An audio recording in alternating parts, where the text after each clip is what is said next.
European appetite for mint herb opened a window of opportunities for farmers in Kenya who are now earning up to 200,000 a month in exports. Farmers say herbs prices do not fluctuate much in the markets like they do with vegetables, as most of them are sold directly to wholesalers where prices are constant and pretty standard throughout the year.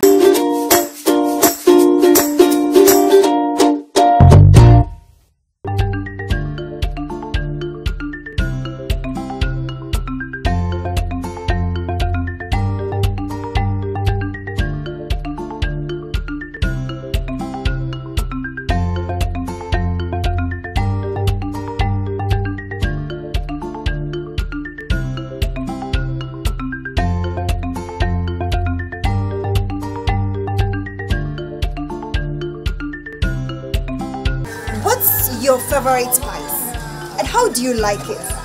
Fresh or dried? This here is dried mint and this is fresh mint. What's your preference? Today I want to show you how to grow mint. Join me in the farm. Let's go.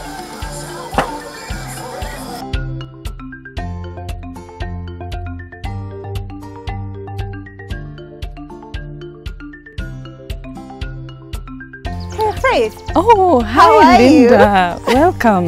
This place smells heavenly. It smells so nice. I'm so glad you love it. I love it. Because this mint, we planted it as more than just a farming commercial venture. It's an experience. Wow, this is quite an experience because already I'm having a good experience. Oh, welcome. Thank you so much. So tell me, how did this idea conceptualize? New Rain Farm is not just about commercial farming. We are here to educate the public about the benefits of herbs. We are here to educate young children and basically every person about what you can do with herbs for your health and for your wealth. Wow. Yeah. This farm is roughly 6 acres. Of course, we have a variety of herbs, not just mint. Is for public consumption in the hotel. It's also for our clients to come and do farm tours and visits and to be educated on what they can do with herbs for their health. And it's also just for enjoyment. We have parties there on this side, and we are planning to establish an eatery right at the farm. So it's straight from the farm to your plate. That is quite a new experience. How did you even start coming up with this idea? We're very passionate about health. So initially it was actually an organic vegetable farm where we were growing all kinds of vegetables for us to be able to sell in the hotel with some of the meals. Then we decided why not go a little bit deeper, because herb farming is very technical and something that generated a lot of interest in the directors. They felt that herbs are very more or less intense crop that have very significant health values for the body. So when we stumbled upon an agronomist who was very passionate about herbs, we were so excited about the venture and we started it as a pilot project. But it has since grown. Our local consumers, the Kenyans, are very good clients and they enjoy these herbs so much. So even we feed off their energy. Every time they give us feedback, we decide, oh, let's expand, let's do this. This is what the clients are asking for. That way the farm has really grown into being more than just a space for growing crops. It's more of an experiential place. Yeah. COVID-19 is raging across the world now. How is the uptake, especially for herbs? It has gone up. I mean, the first lockdown affected the farm severely and also the hotel. But this second lockdown is interesting. I think the public is very aware of the health benefits of herbs. So there's a lot of interest in everybody about what they can do, particularly with mint. You know, mint is very therapeutic, even for inhalation, for drinking in teas, for drinking even in cocktails and mocktails, which you'll sample later. the public has become aware. So they are calling us quite a bit and asking, do you have herbs? Do you have this? And we've noticed a surge in the Kenyan consumer. That being the case, you see, herbs have predominantly been sold abroad. But for our farm, it's a bit of a mix of both. We see a high uptake locally, which we never visualized quite completely, and we are very encouraged by the Kenyan consumer. Do you think you can satisfy the local market? Yes, we can, and I think even beyond. I'm in a small group of farmers who are also doing herbs. That's also part of why we are in this farm as an experience. We try to collaborate with our fellow farmers. We don't want to just lock ourselves into a silo. So when I chat with the other farmers who are trying different herbs, basil, lemongrass, you can see that there's quite an uptake in interest in knowing about herbs as a commercial venture and knowing about herbs as a health consumption lifestyle. So what are the challenges that you can face when you're in this particular venture? I think farming, you know, the market rises and falls depending on the season. COVID-19 has not been friendly to many industries, but at the same time it presents opportunities because people must eat. Food is something that everyone must do with, even in the height of a pandemic. The uptake might not be as high as we would have envisioned, but it's still there. And people enjoy to have the herbs, particularly this second time, third wave of the pandemic. The interest, particularly in mint, dried mint, has been very high. Tell me what you like about mint. I just love the scent of mint. It's so fragrant, and then it's so versatile. You can use mint almost in everything: meat, sauces, drinks, cocktails, and of course our very popular pineapple and mint cocktail. And it's very therapeutic, particularly now with the nasal congestion. When you ingest the mint, you feel it immediately. And if you go a step further and you have peppermint oil, peppermint oil is amazing for hair, amazing for the skin. It's amazing. I'll introduce you to Makoha, our farm manager, who's been nurturing our mint ever since we started the farm. Wow. Makoha, where are you? Come. Makoha is here. Is this Magoha ama Makoha? It's Makoha. Hey, mtatukanganya. Ukisikia kidogo kikale imenishika na nikasema Magoha, nisamee. How are you? Yeah, fine, thank you. Nasikia wewe ndio utatueleza kila kitu kuhusu mint. Yes. Nashukuru. Tutaanzia wapi? Karibu sana. Tutaanzia from the planting area up to the harvesting stage. Okay, sawa sawa. So tuende kwa planting area. Yeah. Okay, sawa, tuende.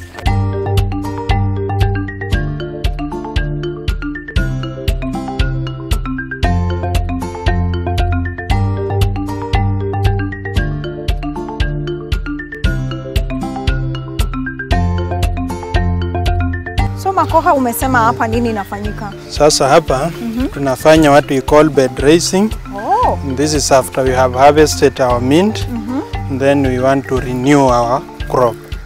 So when you talk about bed raising, what do you mean?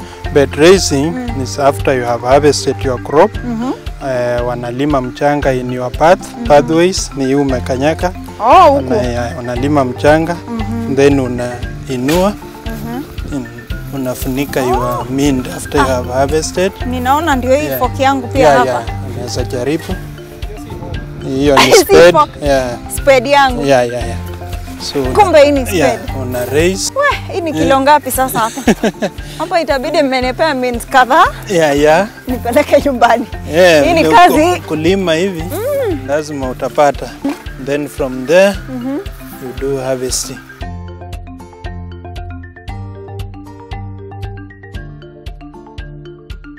And which is the best type of soil for mint growing? Mostly, as you are seeing, our soil is red soil.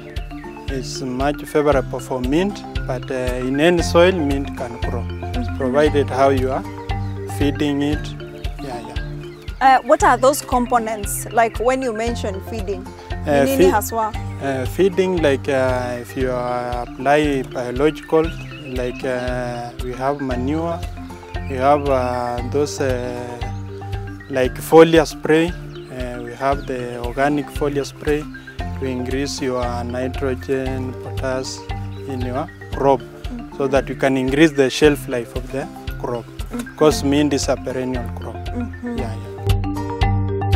And after you have prepared your beds, mint you can plant in 3 ways.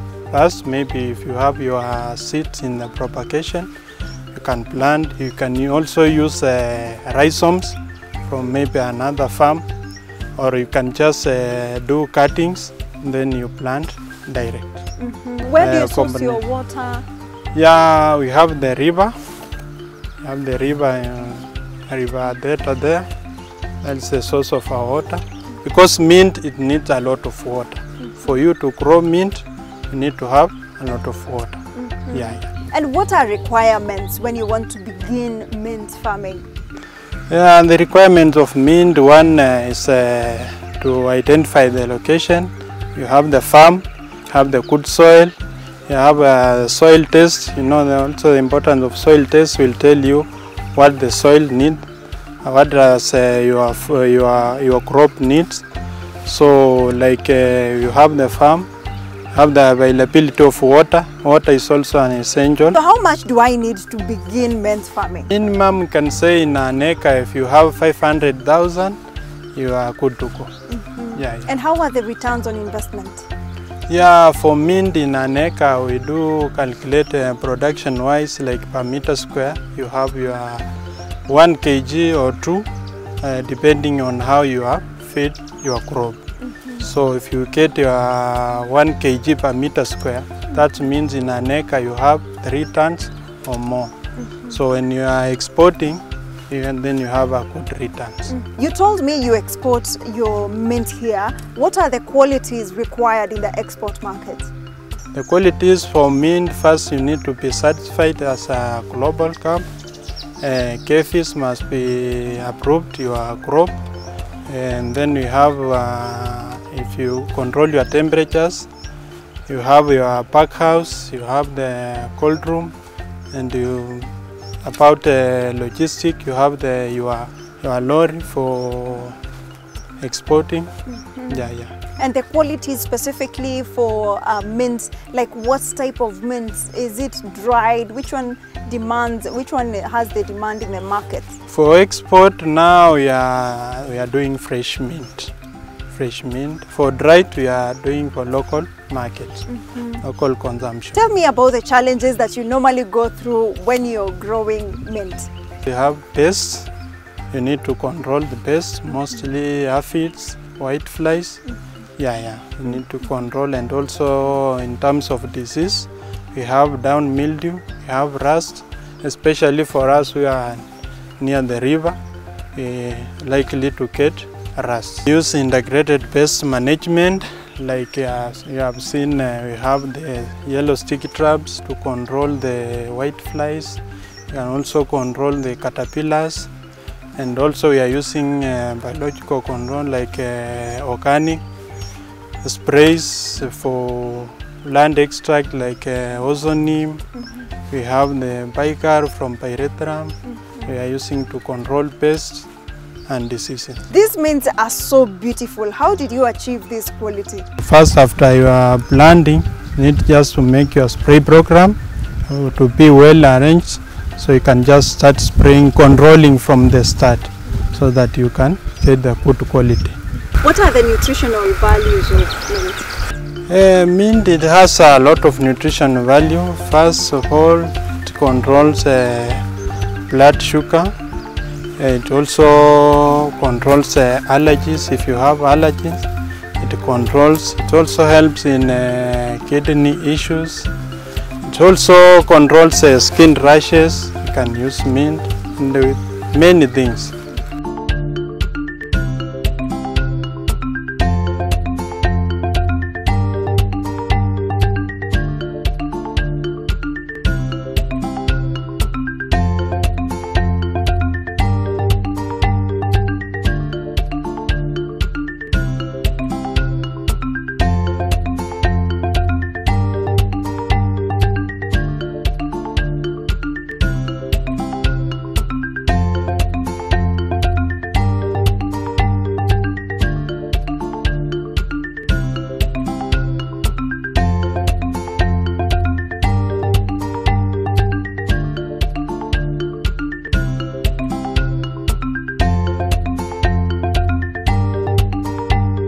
We're taking a short commercial break. Don't go away.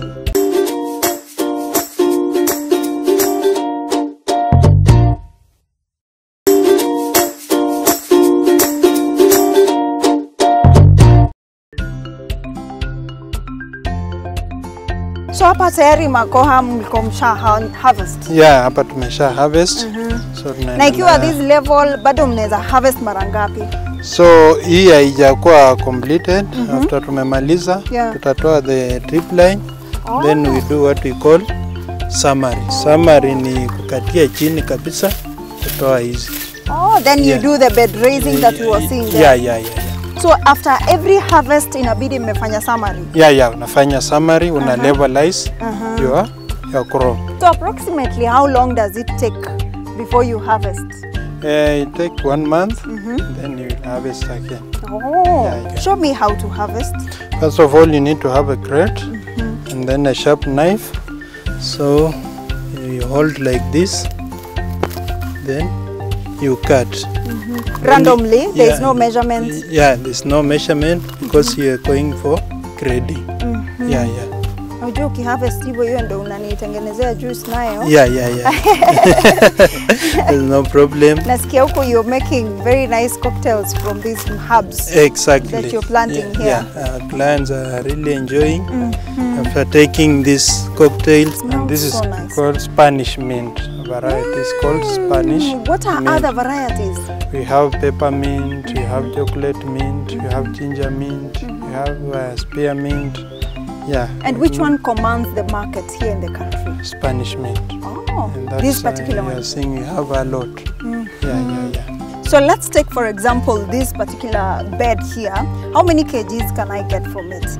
Like we say per meter square, you must get minimum 1 kg, minimum to 2 kg per meter square. Per meter. So our running length is 22 meters. So you calculate 22 by 1, that is 22 kgs per bed.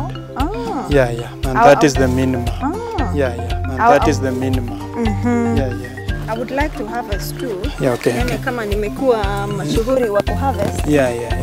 Ni hapa chini. Yeah, ni hapo chini. Nisishtukie nimechoma sana, nimetoa mpaka roots. Hapana. Alafu you don't sell it with the roots by the way? Yeah, we don't sell it with the roots. Haina advantage. Yeah. Because I saw that some people want their mints like from the roots. From the roots, maybe those who need for propagating. Yeah. Nimeshukuru sana. Nimelearn a lot from your farm. Karibu sana. Ningetaka sana nijue. Mkuje mnisetie hapa. Sawa. Sasa hapa naona tumeingia kwenye kikao. Yeah, I will introduce you to Mr. Alex, our barista, to do his things. Very much fun. Need some herbs. I just need a bunch of mint leaves. So how much do you need to make few glasses for us? For basic a mojito with mint and alcohol, I just need 8 to 10 mint leaves. Then I'll have to use a lemon slices. Those are the mostly wedges for the mojito. Yeah, and that's what I'm going to do right here for you. I can't wait to test. And for the mojito, we have alcoholic and we have virgin. And we are going to have the both of them are together. Wow. So I'm going to serve you in a orange grass, one for alcoholic and another one for virgin. We take some mint leaves, then we have to wash them. We first have to wash them. Give me some water, John. Because in the farm we're just doing anything. When in the farm we can wash it wherever we want. Yes. Wow. Because we also want to promote the farm without the herbs and the water itself. Wow. So this is a farm experience, you were saying? So 8 pieces of mint leaves. You put in the one. For you are going to make the alcoholic. I'm going to make the virgin. So I remove these ones? Yes, 8 of them. How many? Like 8. Like 8. 1, 2, 3, 4. So it doesn't require a lot of mint per se? Yes. Basically, one lemon have 3 wedges. So I'm going to give you 2. Then for the last one is for the garnish.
Wow, that is nice.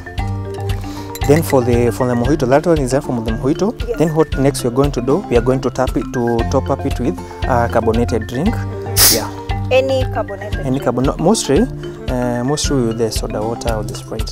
Yeah. This one is mine for the virgin. You can top up yours too. More. Let's put some more. Thank you. That is fine. Maybe you can try with the virgin one. Then you can also drink the alcoholic. Let me try the virgin. Okay, you go ahead. Hey, first it smells so nice. Yes, because of the mint. I like it. That's how it. Thank you. Very nice. Thank you. Let me take one more. Okay.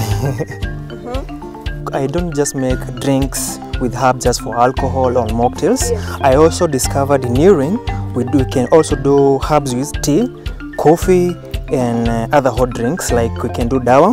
But for now, I'm going to give you a black tea with mint.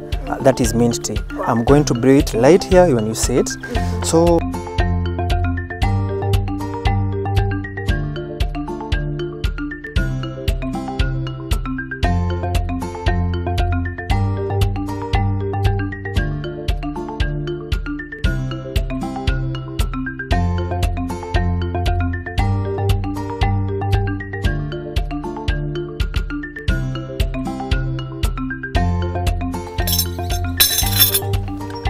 serve you. Hey, that was so natural. Yeah. Like I've just seen it. It's very getting nice. prepared. So natural, Yes, right? yes. Let me see. And take care, it's hot, eh? It's hot, Yes. right? Let me try.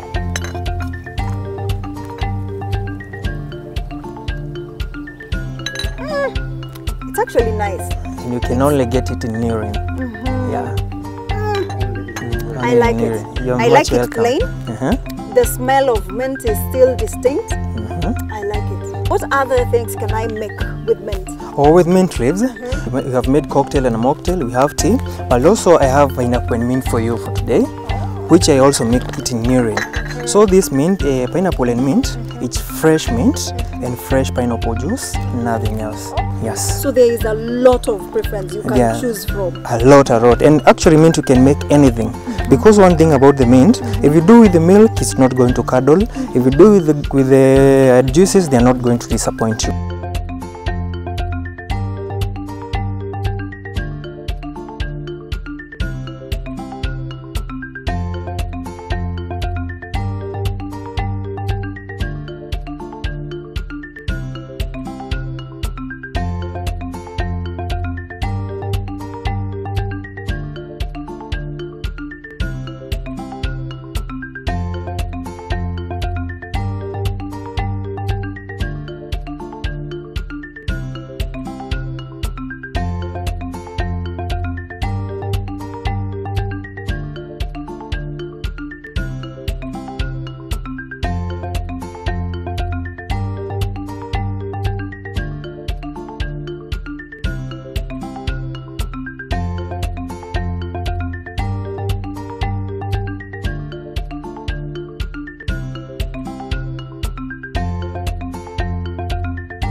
People are coming all over the country to get our dawa.